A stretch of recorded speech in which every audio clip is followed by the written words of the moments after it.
نبدأ الآن بالطريقة الأولى. أخذ السمبوسة بهذا الشكل، الرقاق أخذ بهذا الشكل وألف بهذه الطريقة،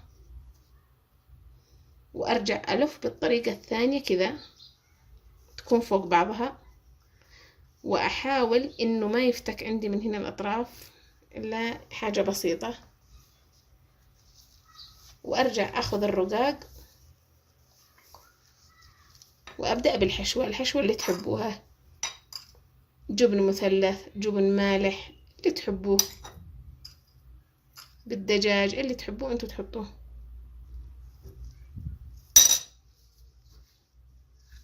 وأرجع أخذ الطرف من هنا وأرجع ألف بهذا الشكل.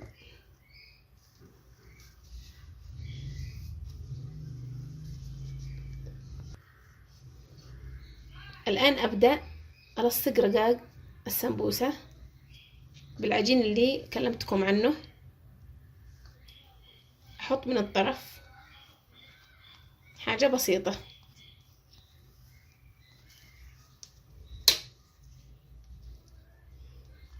ونرجع بهذا الشكل.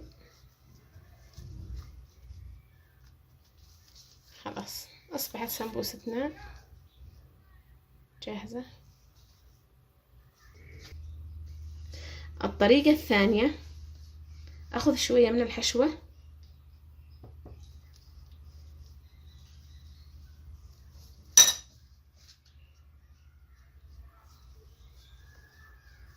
وأحطها بالطرف الحشوة،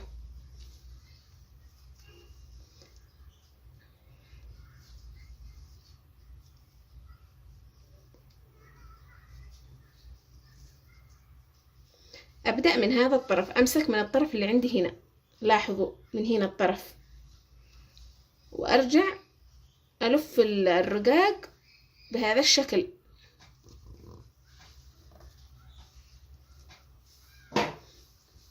وأحاول إني أثبت الرقاقة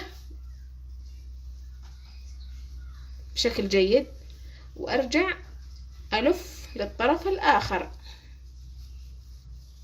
بهذا الشكل،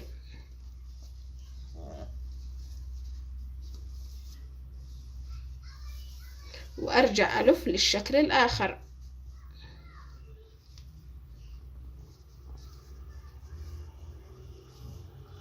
وأرجع ألف بالمستوى هذا الأخير.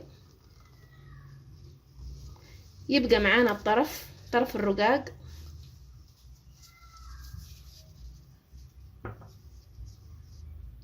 ألصقه حتى ما تنفك معانا السمبوسة.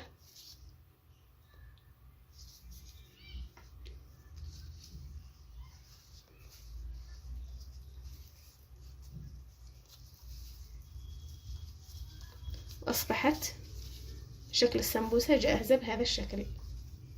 معانا هنا شكلين، الشكل الأول هذا والشكل الآخر هذا.